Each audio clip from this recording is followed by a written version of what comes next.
What's up guys, long time no video, so I'm gonna do an update here, show what we've done at the farm and the partnership we're going to be doing. And yeah, we built more beds, we put up more tunnels, we grew a lot more than we did last year. Pretty crazy year.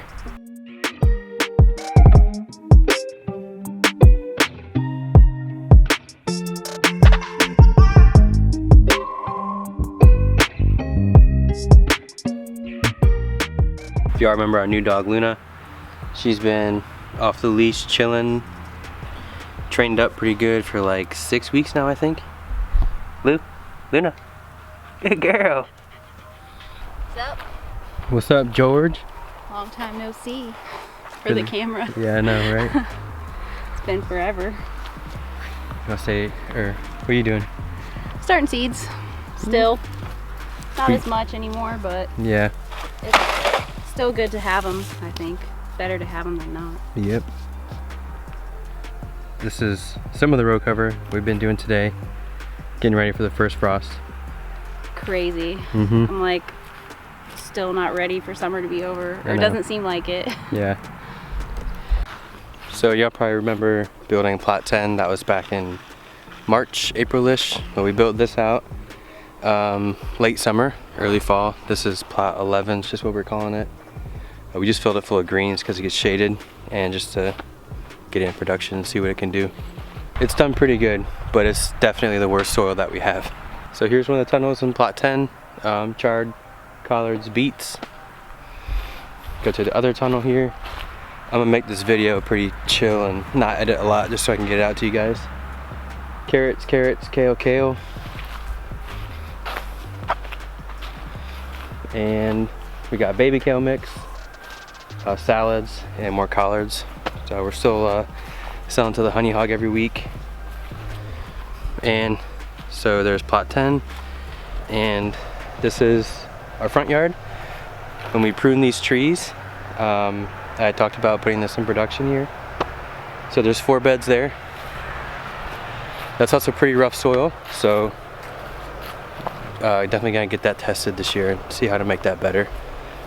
Going to cover all this with leaves and plant service berries and other berries in here, native plants. Berries we can eat, berries we could sell, stuff like that. This front plot by the road is mostly all spinach, and we covered it today because it's cold up here. And the little extra warmth will help the spinach grow, and it's selling pretty good, so we just figured let's knock that out now. So that's the front yard.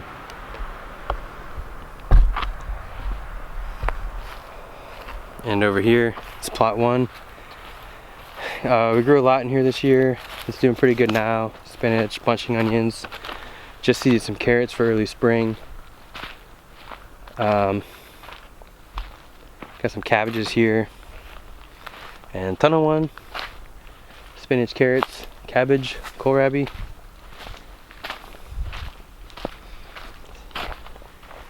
Radish, broccoli, fennel. And then we seeded arugula there last week. And this is some salad mix. Carrots, radish, beets, cauliflower. Maybe that will work. It got beat up in a storm, so. And then beets. And then behind me here is plot 3. It's all like cabbage crops, Brussels sprouts, mini cone cabbage, red cabbage. And this row is sugar snap peas. Tunnel 3, we planted these late sun golds, just keeping them here, getting what we can. We've got some customers at the market who really like them, so this is their last week. Over on plot 4, that's baby fennel that's coming out this week, and the rest is garlic. We realized we should have grown more garlic, so we're gonna grow more. Tunnel 4, baby kale mix, carrots, salad, beets. We're pretty much growing our best sellers mostly everywhere in each plot. Plot 5, Swiss chard kale, salad, bunching onions, head lettuce, arugula, kind of the same deal. Carrots and arugula here in tunnel 5. Here's the figs we planted last year. They're big. More winter carrots in here, and also a bed of celery right there. And we've got the last of the peppers. So, getting what we can off these. Those are Carolina Reapers for local jerky business. Shout out to Mark. Patriot Jerky, super good. I ate an entire bag today. Plot 7 is all beets. Beets are pretty good for us, market and wholesale. So, yeah, that's the hedgerow that we planted a long time ago. I've gone over that many times. More roots and greens for winter. Behind me is the turmeric. So we started selling some of that retail, and we're looking for wholesale outlets right now, and we're gonna try and set it up so we can ship it to you guys. We're trying to figure out now like what the minimum order would be, because we can't just ship like one piece. And I want to get the chefs out, make a video with the fresh turmeric root, how to turn it into paste, how to turn it into powder, and also how to cook with it. I put it in tea, I put it in broths, eat it raw occasionally. You can cook it with rice. There's really a lot of ways to use it, and it's really good for you. Yeah, so you can kind of see here like more of the setup. You know, we can get the 4-wheeler and trailer through here, all that stuff.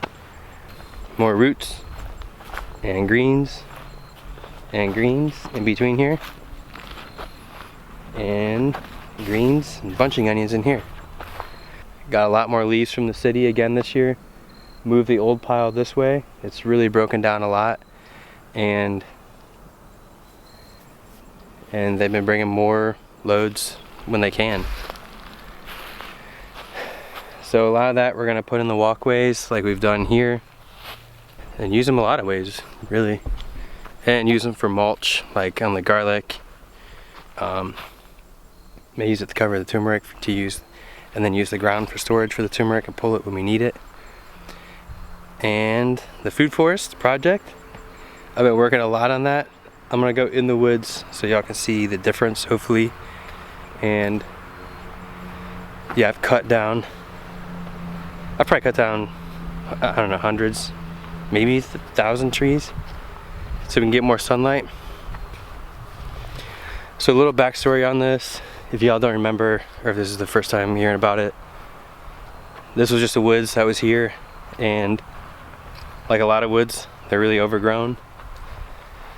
And a lot of times they're covered with weed trees. Like we had these pines everywhere. I cut down a ton of these earlier this year, and we chipped them into the woods.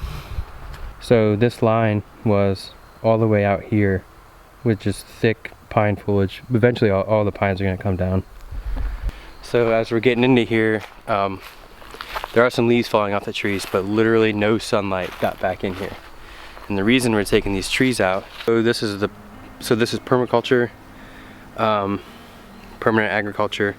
I've been reading a lot of Mark Shepard lately, and the idea here is you come into your land and you mimic what it would be if it was never messed with before. So in other words, so our area would be an oak pine savanna. So saving the big oaks, saving the big pines, saving the beech trees, saving the maples, getting rid of the little cherries, getting rid of a lot of the bad dogwoods. There's a lot of trees in here with just bad structure that aren't gonna really turn into much. So taking those out, taking out damaged trees, dead trees, kind of the same way you would prune a tree, but pruning the woods as an entire tree, basically, to leave the good stuff and get more sunlight. And so if you just, I mean, it's kind of hard to show it, but if you can kind of see through there, when really before you couldn't see anything. You know, right here you could hardly walk in there, and now it's completely open other than the trees that are already down that I cut down. And an old coworker is gonna come up tomorrow, and we're gonna chip up all this stuff and just chip it back into the woods. And the trees I can save for firewood, I'll save for firewood.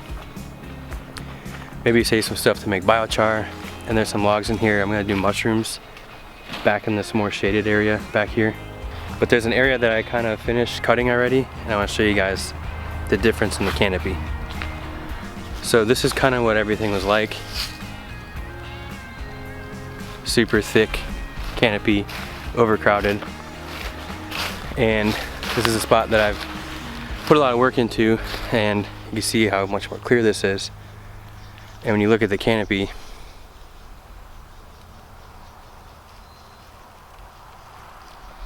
you see how they still have room to grow.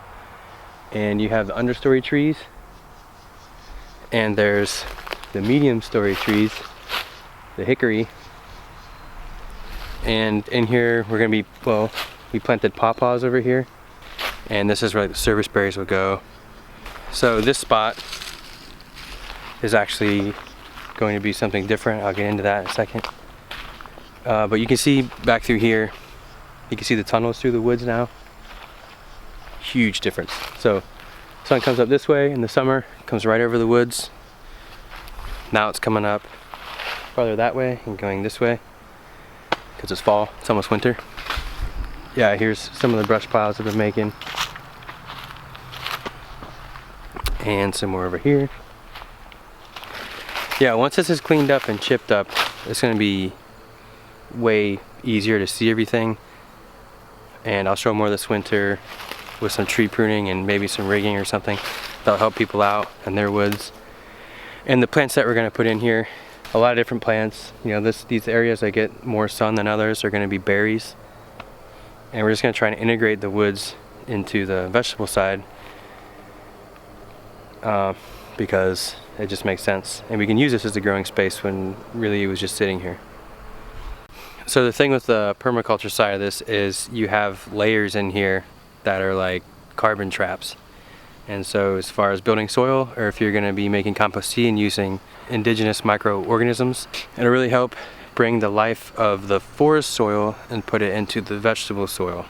That's more into the Korean natural farming stuff.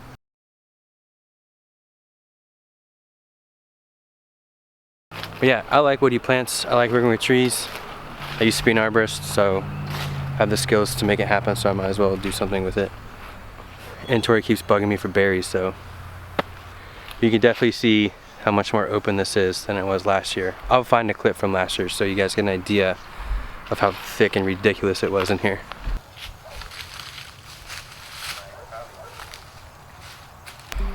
Okay, the spot that I said it was going to be different back there is, well, that's a camper, but we're going to set up an Airbnb or a place for people to stay and visit, and I'm going to put like QR codes and all the plants and stuff out here so people can like walk around and learn about the plants. So the camper is pretty nice. I bought it off Tyler that owns the Honey Hog restaurant. I'd bought it for Nick to temporarily live in when he was moving here, but on his way here he got a really cool job offer, so he was like, sorry bro, I'm staying in Montana. But I don't blame him. It's a good deal. It's a really cool experience too. It's a lot like the one that we lived in for a year when we started farming, so that's cool. But like for family to stay in, friends, people that want to visit or whatever, I've had a bunch of people request.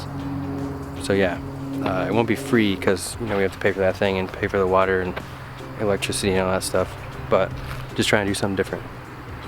But it will be back there in the woods amongst everything, close to all the tunnels and all that.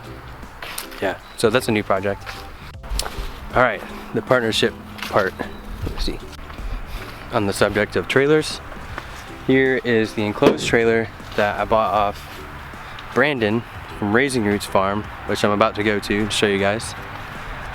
That's where we're gonna be leasing land to grow some more stuff, and he has a butcher shop and a tap room, and they have really good pork products. They're just awesome people, so we'll talk about that. So this is gonna be like a mobile farm unit, whatever, so tools on the edge. I'm thinking like putting like irrigation supplies on the door, and I'm gonna put the BCS in here to take up there. It's only 4 miles away, and also be able to take this to the market in Charlotte. So that's an hour drive, so in the winter things can freeze in my truck bed, and I'm taking 10 coolers a week, which pretty much maxes out my truck. And I have to stack stuff up in the passenger seat, and then it becomes dangerous to drive. So pulling a trailer is super easy. This makes a lot of sense, and we get to use it to do work up there. So yeah, I'll go show you guys that land, and hopefully Brandon's there and you can meet Brandon.